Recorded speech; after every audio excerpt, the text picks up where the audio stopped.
Hi everyone, it's Anthony Fantano here, and welcome to another installment of STINKPIECE, where I react to bad music writing on the internet. Today's publication is Salon.com, who posted a lovely piece coinciding with the 50th anniversary of the Beatles' seminal Sgt. Pepper's Lonely Hearts Club Band, which recently received a new deluxe edition treatment with all sorts of remixes and extras. Really an essential listen for any hardcore Beatles fan. But of course we couldn't just sit back and enjoy this moment in pop music history. It had to be sullied with Amanda Marcotte reminding us the Beatles classic made pop seem male, nerdy, and important. And that wasn't a good thing. What are you doing? It's headlines like this that get me kind of depressed, thinking about just how much disingenuous clickbait has grown like a cancer on the face of mainstream journalism. But when I actually read this article, I think Amanda might just be crazy enough to think what she's writing here. This article starts how you would kind of expect, with Amanda cynically citing a bunch of male music writers who are really serious and penning these celebratory pieces about Sgt. Pepper's. Oh, sound the alarm. Men like something. Stop it. Now, then Amanda right away gets into making stupid assertions about the cultural shift that the album represented, as well as rock music in general. Like this quote over here. I just do not even know where to start with this. Amanda talks about Sgt. Pepper's like it's super deep and how it's pop music's answer to high art. Not only do legitimately pretentious music critics and listeners disagree, please cue that pretentious scruffy quote that everybody posts everywhere. God damn. But the cultural and historical ignorance of this paragraph is actually astounding. I'm pretty impressed by it. As if the Beatles weren't still a youth-oriented group when they released Sgt. Pepper's. You're telling me as soon as they released this album, it was just old white men who were super into the Beatles, all the hippies and all the teenage music listeners at the time, they just were throwing their Beatles records out the window thinking, yeah man, the Beatles, they're just dad rockers now. And as if young women didn't still continue to listen to the Beatles music at the time, and as if there were no male Beatles fans like pre-Rubber Soul. And then there's this delicious quote, Sgt. Pepper's was the point when rock stopped being the music of girls and started being the music of men. Yeah, if you think rock music started in 1960 and you completely erase the very male and very black history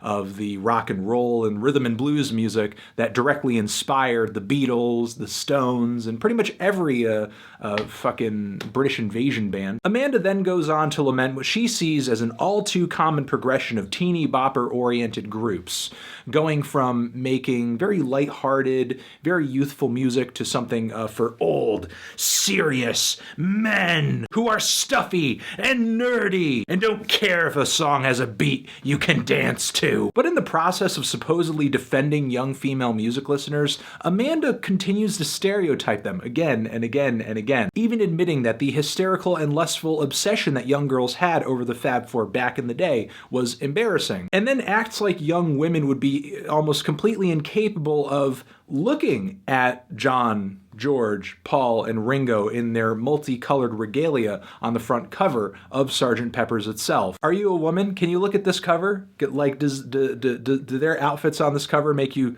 turn away like, no, I can't, I'm just a woman. I can't look at these clothes. Like these outfits are some kind of female kryptonite. I even question Amanda's ability to even listen to music when she says that there's little on this album that would get a lady on the dance floor aside from Lucy in the Sky with Diamonds. Yeah, you know, the weird, slow LSD trip of a pop song that's like really warped and strange with all those lyrics about cellophane flowers and marmalade skies. Real dance floor banger. You're trying to defend bubblegum pop music for young women and you pick one of the least bubblegum tracks on the entire record, when Lovely Rita and Getting Better are objectively groovier songs. The preposterous paragraphs in this piece continue with the assertion that there's music for young girls and there's music for men, and society takes one seriously and thinks the other is silly. Now, what exactly makes a piece of music for men and a piece of music for women, Amanda doesn't really define. All she can really tell you is whether whether or not a particular genre had a predominantly male or female audience in retrospect. But of course, she doesn't provide anything in the way of statistics in this piece to back up any of that. But even if she did, I don't think that's really the standard that she's working with, because at one point in the piece, she compliments the Ramones for obviously taking influence from the girl groups of the 60s, who were produced by the likes of Phil Spector, despite the fact that the Ramones and many of the early punk groups had predominantly male audiences. The closest she comes to defining this bullshit is when she basically implies that music that has kind of a bubblegum quality to it is inherently female. Meanwhile, I could list dozens of females who make abstract, aggressive, or very experimental music who might disagree, and so might their leagues of female fans. I mean, the sheer existence of riot girl bands delegitimizes, like, most of what you're saying here. Never mind the fact that she never acknowledges the irony that a lot of the female-friendly music she lists throughout this piece is predominantly written, performed, and produced by men, some of which has some kind of sexist undertones too. In the middle of the piece, Amanda tries to use disco as this shining example of a moment in music history where you had this musical movement that was predominantly loved by women. Men came along, ruined it, they hated it, and they made liking it seem really lame. But then later, men kind of embraced it as disco went on to inspire so much that came after it. When in reality land, Amanda, people got sick of disco because it reached the same peak of cultural saturation that a lot of musical movements did before and after disco. And it wasn't just the music, it was the radio play. It was the way that disco was everywhere in the media. It was the culture. It was the clothing. You couldn't escape it. Much in the same way that you couldn't escape new wave or grunge and angsty rock guys in the 90s.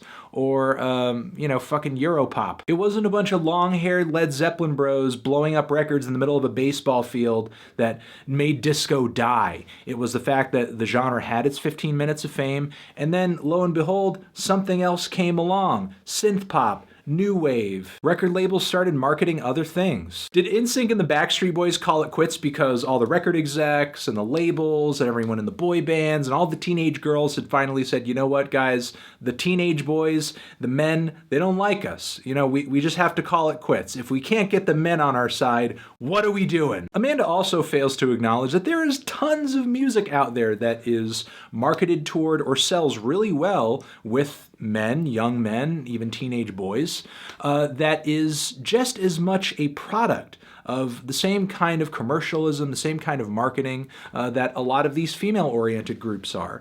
You could talk about fucking all those new metal bands, all those hair metal bands, Jesus Christ, Kiss. Also, to act like disco was the inception of something, or the teeny boppers are just somehow like the early adopters, they're ahead of the curve. Disco was very much inspired by the funk and soul that preceded it, which, I mean, the audiences of those genres, very male, very female too, but very male. I mean, a huge influence for Michael Jackson was James "It's a Man's World" Brown. I'm pretty much done with this dumpster fire of a piece, but Amanda does save some of the juiciest quotes for last. So now, 50 years on, it's easier to evaluate Sgt. Pepper's on its own, free of decades of weight assigned to it for supposedly saving rock music from its female fan base. Except you just assigned a bunch of weight to the album by putting it as the centerpiece in the midst of this cultural battle that only exists in your head. Amanda goes on to rate the record as a B+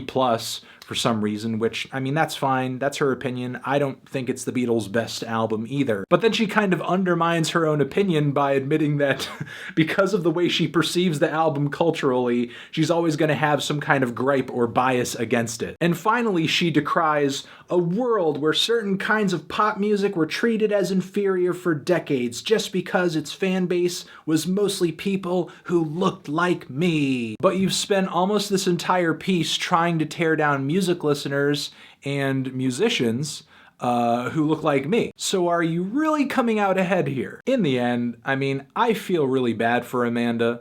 Whether it be because maybe she's just kind of disingenuously writing and posting this piece and she finds herself in a position where she has no other choice than to write a piece like this just to make ends meet, I don't know. Or I feel bad that she legitimately feels this way and can't listen to a pop record without, like, assigning a gender to it. Kind of depressing just not to be able to enjoy music for music's sake. But that's my take on this horrible, boring, aggravating and very draining think piece, which required very little in the way of thinking, but that's it. That's it for this installment of Stink Piece. Thank you for watching. Let's just transition. What did you think of this think piece? Did you write it? And what did you think of this video? Does this video make YouTube seem smart and nerdy and male? If it does, let me know down in the comments with an angry comment. That would be wonderful. And I will catch you guys in the next video. Some other videos linked next to my head you should check out. Subscribe to the channel, official website too, forever.